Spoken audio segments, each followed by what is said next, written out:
Salut à toutes et à tous, c'est Sébastien, j'espère que vous allez bien, moi ça va, super, on se retrouve aujourd'hui dans cette nouvelle vidéo où je vous parlerai aujourd'hui du script, du scénario, des informations, des révélations qui ont été faites par Brad Wright, le créateur, le producteur, le showrunner de Stargate Agent Atlantis, mais également Stargate Universe, qui est revenu en compagnie de Richard Dean Anderson, mais également de Laurence Kao, le présentateur de The Companion, pendant un live spécial des 25 ans sur le script possible, le scénario possible pour cette nouvelle série Stargate, cette quatrième série canon, évidemment, avec Stargate Agent, Stargate Atlantis et Stargate Universe. Mais avant de vous parler de ces informations, de ces news, de ces révélations, j'avais envie de vous remercier et prendre peut-être à peine 2-3 minutes pour vous remercier pour votre effort, votre efficacité, votre dévotion, votre dévouement au live We Want Stargate. Vous avez été plus de 40 000, ou en tout cas il y a eu plus de 40 000 tweets différents pour le hashtag We Want Stargate, et ça c'est seulement en France. On a été top 4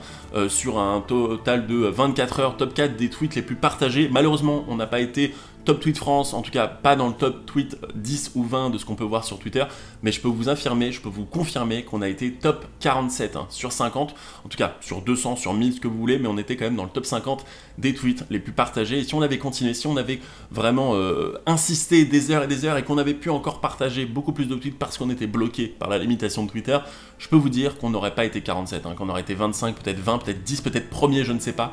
Mais en attendant, c'était assez compliqué. On avait Pékin Express en face, on avait le football en face, on avait le football féminin, on avait une coupe. C'était compliqué. Mais en attendant, vous avez été géniaux. Merci beaucoup. J'ai un petit message de la part des comédiens qui étaient présents également sur ce live, qui vous remercient pour votre gentillesse, votre sollicitude, pour vraiment tous les messages d'amour qu'ils ont reçus. Ça m'a fait extrêmement plaisir de les recevoir et ça m'a fait extrêmement plaisir de vous partager ça. Donc, soyez là, en septembre, octobre, on fera un live de 15 h sur plein de choses sur la chaîne et ça va être très cool et je vous promets pas mal de surprises pour l'année 2022 et 2023. On part maintenant sur les news. Les news, ce sont donc celles-ci.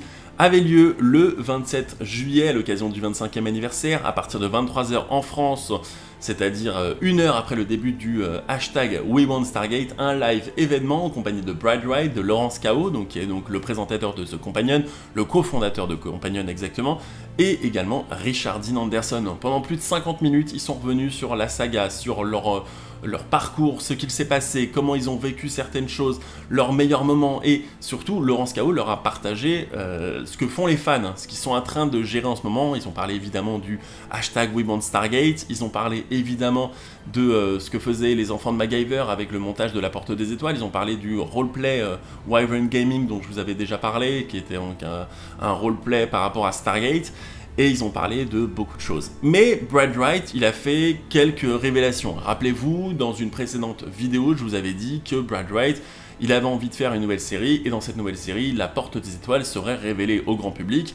Il avait envie de faire un épisode un peu comme ce qu'avaient fait les HN, ou en tout cas l'espèce de terminal d'aéroport des HN, mais pour la planète entière, pour la planète Terre, et que la Porte des Étoiles était, on va dire, accessible à tout le monde, et que tout le monde pouvait voyager dans la galaxie. C'est quelque chose qui avait envie d'être mis en place. Malheureusement, il y a eu, vous connaissez, le Covid, il y a eu l'achat avec MGM, il y a eu des petits problèmes, on ne sait pas, tout ça, c'est un peu compliqué. Maintenant, Brad Wright, il a fait une autre révélation, c'est qu'il a avoué. Là, ça y est, c'est officiel. Maintenant, évidemment, ça veut dire beaucoup de choses et en même temps, ça ne veut rien dire, mais je vous en parlerai vraiment à la fin de cette vidéo. Il a expliqué que pour lui, la Porte des Étoiles, eh bien, il fallait qu'il y ait une évolution, il fallait que les choses changent, il fallait qu'on ne soit plus sur un système de Porte des Étoiles qui tourne comme ça, que chaque série, Stargate Agent avait sa Porte des Étoiles qui tourne, la grise, toute belle, avec les petits logos comme ça, orange et jaune. La série Stargate Atlantis avait un cadran numérique digital avec les chiffres et les symboles qui arrivaient comme ça. Stargate Universe, elle, était un petit peu plus old school, mais a gardé ce petit truc un peu digital.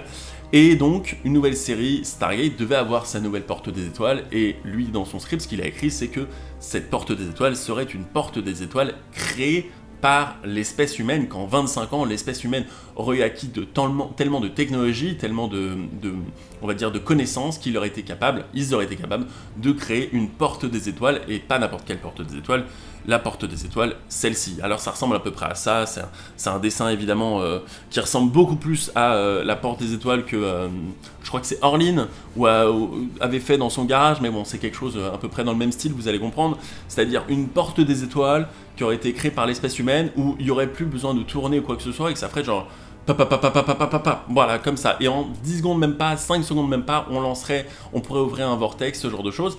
Et donc c'est une information qui est assez intéressante parce que, évidemment, pour l'instant, on ne sait pas. On ne sait pas si Brad Wright va continuer à rester avec Amazon. Lui, il le dit dans ce live, il explique, et il a aussi fait un tweet le même jour, il explique dans ce live que il est sûr à 100% que Stargate va revenir. Il sait très bien que Stargate va revenir. Par contre, la façon dont il en parle, on a l'impression qu'il a des doutes si lui sera impliqué dans l'écriture d'une nouvelle série Stargate. Est-ce qu'il sera producteur? Est-ce qu'il sera showrunner? Il ne sait pas ça. On sent vraiment qu'il est en attente de savoir si Amazon va valider ou non son script. Mais j'ai l'impression qu'il se pose quand même des questions en mode du genre j'ai l'impression qu'ils vont pas vraiment le valider. Et je vous en parlais il y a quelques temps, des informations que j'avais, comme quoi Amazon n'avait plus envie de valider le script de Brad Wright parce qu'il ne correspondait pas à ce qu'ils avaient envie de faire, c'est-à-dire une série à gros budget, une série à gros moyens, alors que c'était un script qui avait été écrit pour un budget de 1 à 2 millions de dollars, donc forcément pas la même chose. Et donc on peut se poser la question, c'est est-ce que ce script, est-ce que ce scénario, est-ce que les informations que nous dévoile Brad Wright sont des informations qui vont être réintégrées dans un nouveau script par Amazon? Est-ce que ce sont des informations qu'il nous balance comme ça parce qu'il est persuadé qu'ils ne vont pas les utiliser? En tout cas, je trouve que ce sont deux histoires, deux bribes de scénario, d'informations autour d'un script qui sont très intéressantes. D'un coup, d'avoir donc cette porte des étoiles qui est révélée au grand public dans un monde qui est le nôtre, c'est-à-dire un monde au présent, pas dans le futur, pas dans 500 ans, pas dans 1000 ans, pas dans 10 000 ans, pas dans un truc futuriste à la The Expanse ou Battlestar ou etc. Enfin, Battlestar vous avez compris, mais surtout The Expanse ou autre chose, mais vraiment avoir un monde bien à nous avec des problèmes politiques, géopolitiques, des problèmes entre des gouvernements, des problèmes par rapport à des droits d'accès, des droits de etc. Vous allez comprendre. Et j'ai envie que ce soit quelque chose comme ça, j'ai envie que ce soit quelque chose qui soit créé de cette façon. Le Tweetstorm qu'on a fait, qu'on a créé, qu'on a tous balancé ensemble, il servait aussi à ça, c'est-à-dire évidemment expliquer à Amazon qu'on voulait une nouvelle série Stargate, mais aussi montrer à Amazon qu'on voulait Brad Wright, on voulait le retour du producteur, du showrunner, du créateur de Stargate SG1, d'Atlantis et d'Universe, de celui qui avait eu l'idée, qui avait eu les bonnes idées pour pouvoir reprendre, on va dire, en main une série qu'il connaît, dans un univers qu'il connaît, avec des personnages qu'il connaît. Est-ce qu'on aura le retour de Daniel Jackson comme il aurait voulu que ça se fasse? Est-ce qu'on aura le retour de Cameron Mitchell comme il aurait voulu que ça se fasse? Et le retour évidemment d'Amanda Tapping, alias le général Samantha Carter, parce que oui, il avait dit général Samantha Carter, c'est quand même assez classe. Je pense que c'est des informations, c'est des petites bribes de scénario qui vont rester dans le futur. Je pense que actuellement, même si Amazon ne garderait pas le script de Brad Wright, rien n'est moins sûr qu'il ne décide pas de le garder en consultant, qu'ils ne décident pas de le garder potentiellement en showrunner, mais qu'ils aient envie d'aller chercher du sang neuf à l'écriture, des gens qui ont grandi potentiellement avec Stargate. J'ai envie de penser que ce n'est pas parce que Amazon est là et que forcément il y a des trucs, il faut que ça rentre dans les cas, ceci, cela, et c'est présent comme ça, que ça va être négatif. Il faut pas oublier que Stargate, c'est une série qui nous plaît à nous, mais je pense que les gens qui vont écrire des épisodes, qui vont écrire des pilotes, qui vont écrire une série autour de Stargate, ils vont le faire pour les bonnes raisons, parce que ce sont des fans, parce que c'est des gens qui ont évolué avec Stargate. C'est pas juste des commandes comme ça en mode genre tu vas m'écrire un épisode de Stargate alors qu'avant ça tu m'écrivais des trucs pour Buffy contre les vampires. Non, c'est des gens qui ont grandi avec ce milieu-là, qui ont envie de bosser sur ce genre de choses, et on va pas aller chercher des branquignoles, on va pas aller chercher des réalisateurs de merde, on va pas aller chercher des scénaristes de merde, on va aller chercher des gens qui ont l'habitude, et je pense que Brad Wright, lui de son côté, en tant que producteur, showrunner potentiellement, il aura quand même un droit de regard, un droit de décision, il aura peut-être une opportunité de gérer tout ça d'une certaine façon.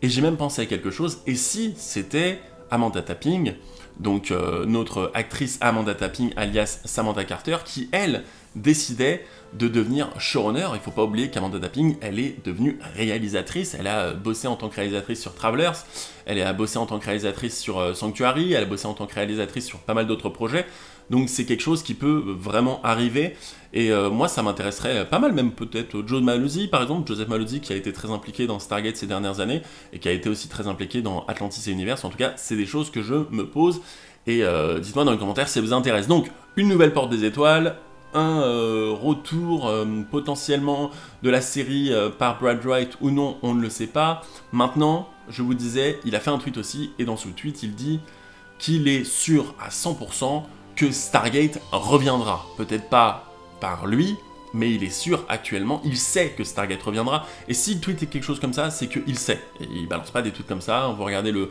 Twitter de Brad Wright, il sait exactement ce qu'il tweet, il est très informé sur la situation, il sait que Stargate reviendra, et je peux vous affirmer, je suis sûr à 100% que Stargate fera une annonce cette année.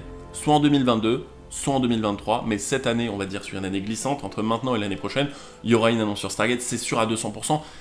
Il y a eu tellement de choses, il y a eu tellement de projets, il y a eu tellement de constructions autour de MGM et Amazon ces derniers temps, que c'est obligé que maintenant, là, ils vont commencer à balancer les cartes, à annoncer des choses, et c'est quelque chose qui va potentiellement arriver. Et voilà les amis, c'est la fin de cette vidéo, n'hésitez pas à me dire dans les commentaires si vous l'avez apprécié, n'hésitez pas à me suivre sur les réseaux sociaux, c'est ça, hein, voilà, Mediavor, Instagram, Twitter, Twitch, mais également Discord, vous pouvez me suivre également sur TikTok.